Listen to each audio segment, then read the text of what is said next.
Greetings, booby sattvas. It's late today. It's like going on 7:30 right now. Hence the strange lighting. I got some new patrons, by the way, and to celebrate, I'm going to get some new lighting so that I don't look like the pasty-faced banshee of Vienna anymore. But the reason I'm shooting this video late at night like this, or late in the afternoon, is because I was working on my novel today. For those of you who know me, I'm finishing up a novel that's really been all-consuming. And finally today, my protagonists got together in bed.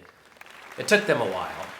And it was about 500, almost 600 pages in the making, but they finally made love. And the whole thing exhausted me. So I left the apartment, I went and took a long walk along the Danube, Donau Canal. So there's some great graffiti along this canal. And actually I was walking along the canal, looking at this great graffiti, thinking about my patrons over at Patreon. Patreon! Speaking of Patreon, you can support me by going to the link in the bio. Psst, stop prostituting yourself, you whore! Go back to the video! And thinking about a meditation sit that we did this past weekend. I thought that when I saw this really cool graffiti that was clearly inspired by Hindu mythology. I had an interesting experience during that sit. So for those of you who did the sit with me, I apologize. Some of this is going to be redundant because I talked about this afterwards, but I want to kind of do a Monday morning quarterbacking breakdown of that sit because it was a reminder to me of the point of zazen meditation. Disclaimer. There is no point to meditation. I know this is going to be contradictory, just allow me my contradictions. There's no point, no goal, no aim. I want to break down what I think the point of meditation is, which is deeper and deeper opening, less and less judgment, and more connection. One of the things I noticed in this Patreon sit this last Sunday is that there is a scrim or a veil or like a bubble around me or like a dental dam or a condom or a screen. Okay, there's like a separation between me and the world around me, and that separation comes from my thinking mind. My mind very actively constructs interpretations around what is happening.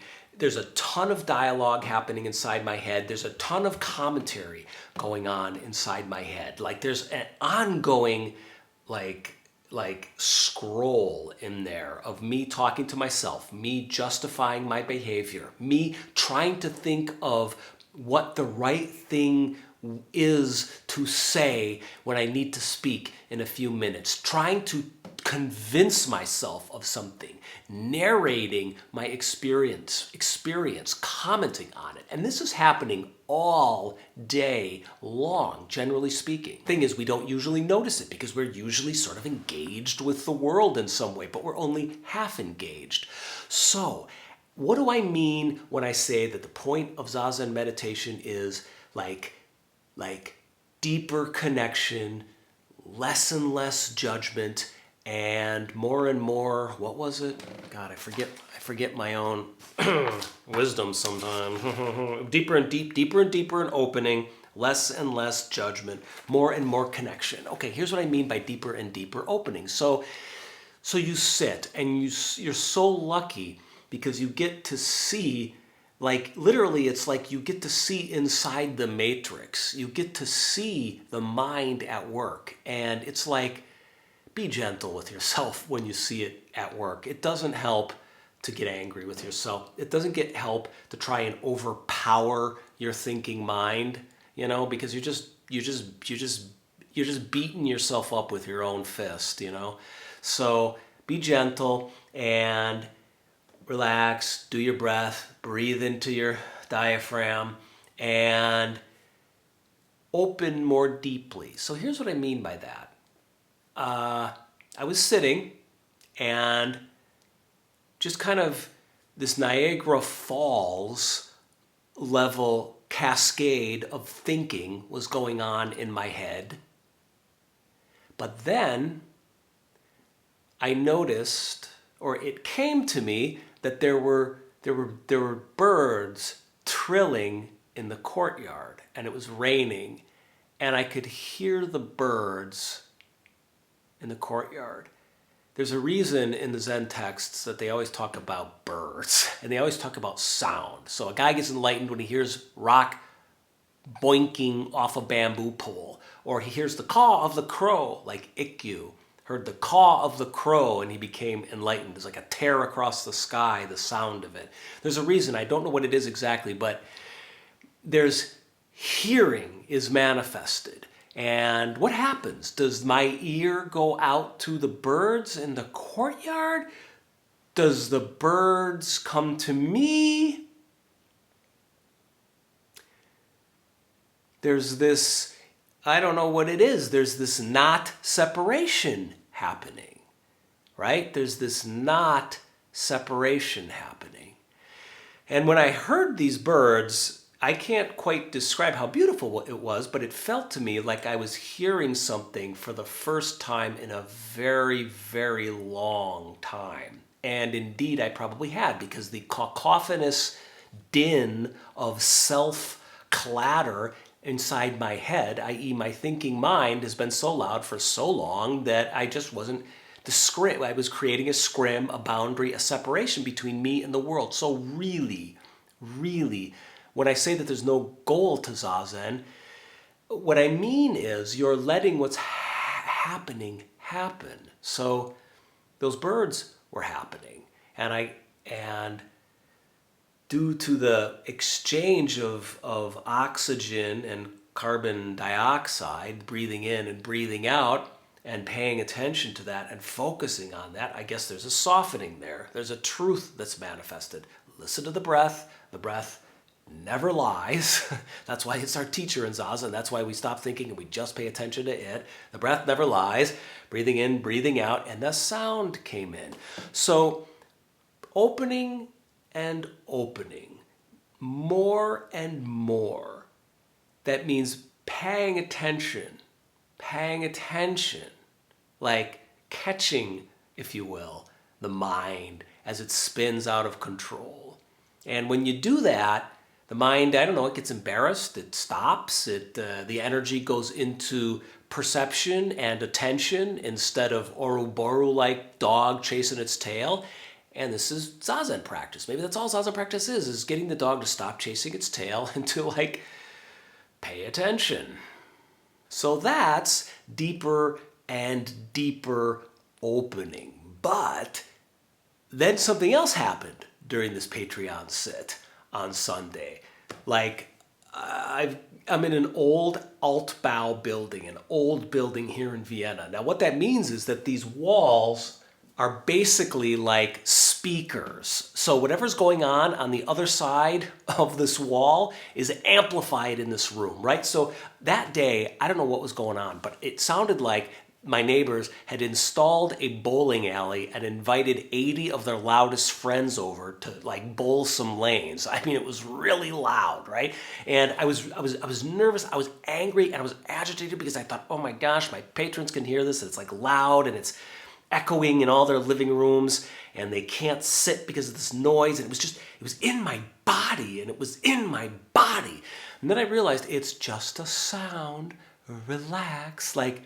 There's the sound of the birds trilling in the courtyard, and there's the sound of these people next door, and you are judging which is good and which is bad, which is Zen, which is the beautiful Zen sound that was written about in the great koanic texts, none of which ever wrote about neighbors bowling in their living room next door. But that's judgment, less and less judgment. And it was hard. I had to open up to this annoying, painful, aggravating sound that was like ice water dripping on my spinal column, opening up to it, receiving it, breathing into it, less and less judgment. It's very difficult not to judge the things that threaten us, that disturb us, that push into our boundaries in very uncomfortable ways, but we don't just sit with what's good. We are not like New Age fruitcakes, okay? We are spiritual warriors, to use Chogyam Trungpa Rinpoche's term. This is the Rinzai tradition, the samurai tradition, right? My teacher used to say you have to hold God and devil in one hand. He said, one hand, the God and the devil. So I tried to sit with these devils. I tried to hold them. And at one point, it was hard. It was hard because they were loud and it was annoying, and I can be semi-misanthropic sometimes. But at one point, I heard this person laughing. And it got in me, and it got in me, and it got in me in a good way. And it like tickled me, and I could feel her laughter. And that's always a good moment for me when I feel like, I don't want to say the practice is working, but when I feel like the practice is working, when something got in and I could feel it, I could feel what it was like to be that person. I could feel what it's like to be the bird. There's no separation. There's one experience. I heard the laughter. I felt her laughter in my belly, right? Didn't last too long, but let's consider it a minor victory in this sit. Deeper and deeper opening, less and less judgment, more and more connection. So what do I mean by connection? My Zen colleague, former mentor, good friend, told me the point of Zen is connection. The point of meditation is connection. But what do we mean by connection? Well, first of all, I don't think there's any other way through life except by connecting. The point of life, the point of meditation, the point of Zen really is connection. Well, what do I mean by that? Well, okay, a little bit of you has to keep dying over and over and over. And that's what the giving is in meditation practice. And I've talked about this before. I've talked about this in the past. What are you giving? Well, your attention. That's what you're giving. That's all you have to give. But you do have to give it fully and completely. You could call this focus. Sometimes in modern sort of like life hack terminology, it's called the zone, or what do they call it? The flow state. In the Upanishads, the Vedic texts, and a lot of Buddhist texts, we would use the term samadhi. One of the terms that my teacher used for it was taitoku, which means to apprehend with your whole body. Like, however you want to put it, this is the practice. So when we sit, you see we're giving ourselves, we're paying attention just to sitting. And the doing that's happening when we're sitting is this inhale and this exhale, this activity, this beautiful, simple activity of breathing. That's sort of like we're doing it ourselves and sort of like it's doing us. Like we're being breathed and we're breathing, and it's this wonderful thing that's happening and that we're a part of at the same time, this exchange of outside world and inside world. And you see, I've talked about this so much, sorry if I am repeating myself, but you are giving to that exhale completely. And when you give, the thinking mind dissolves into that giving, just like a stream of water going out naturally, right? And then you inhale and the stream comes in. And at some point, there's no separation between inside and outside. So where you put your attention, what you give your attention to, that's the activity that you dissolve into, right? And when you do that, you stop thinking, and there's a little bit of a death. My friend used to tell me, when we sit down in the cushion, we're just dying, man. That's all meditation is. I know it sounds scary. I know it sounds maybe perhaps a little bit morbid to say we're dying into the cushion, but I wouldn't look at it that way. The death of the self is what causes connection. Otherwise, that scrim is there, that boundary between self and other, me, you, inside and outside. And that boundary is what causes suffering. That mind that is clinging and creating a just hallucinations inside your head so that you can't hear the simplest sound, like a bird chirping in the courtyard. Right? So we give ourselves to this exhale and this inhale, and we give ourselves to our surroundings when we're sitting, right? We don't block out anything. Hence the open eyes with the soft gaze, activating the peripheral vision.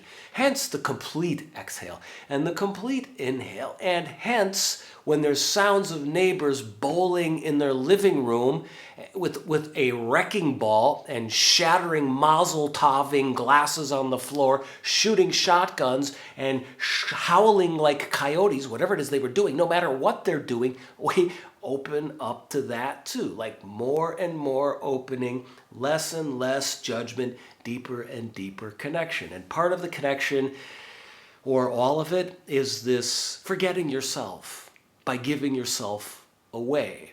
And that is done through focusing. And my colleague used to say that focusing, or because the word Zen translates as single-pointed concentration, which is a bit intimidating. So he used to say, don't think about it as concentration or focusing. He's like, you're not a pool player or a target rifle shooter. You're a sitter. You're a meditator. Think of it as sincerity.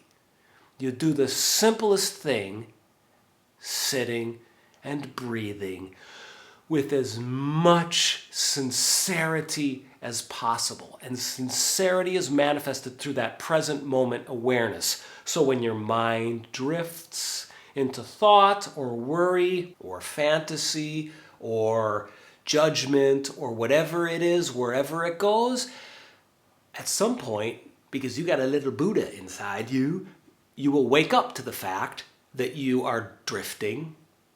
Present moment awareness will be manifested. You can note thinking and then go back to giving, to the breath, giving your attention. And by giving your attention, I mean 100%. So you're not watching breathing. You're not watching sitting. You're not forcing yourself to listen to the bird, right? Because that's like the final barrier when you're sitting, is the self. So you're breathing right through that self. So there's no separation, no boundary between inside and outside. Inside and outside become one cosmos. That's what my teacher used to say. So, I don't know. I hope that was helpful. I wanted to do a blow-by-blow recap of my 2 sits from this past Sunday with my patrons. It was a really, really cool sit. We're going to do it again. So, if you want to become a patron, this has not been one big, long infomercial for my Patreon page, but if you want to become a patron and join me for these sits, you can do so. The link is right here, and it's also in the video description below. There's also a PayPal link there if you want to support this channel that way. I just throw this stuff out there for free, and I have a great time doing it, and I really appreciate it when people support me back. It helps me keep this whole thing going. It's going to help me get some new lighting for these videos. Thank you, past patrons. Thank you. And it's going to help me keep doing this stuff in the future. Hit subscribe, hit like, hit notifications, leave some comments in the comment section. Let me know what's helpful about what we've talked about here today in terms of sitting and things that have been helpful for your sits. I feel like I have talked a lot and it's time to shut up. Ciao.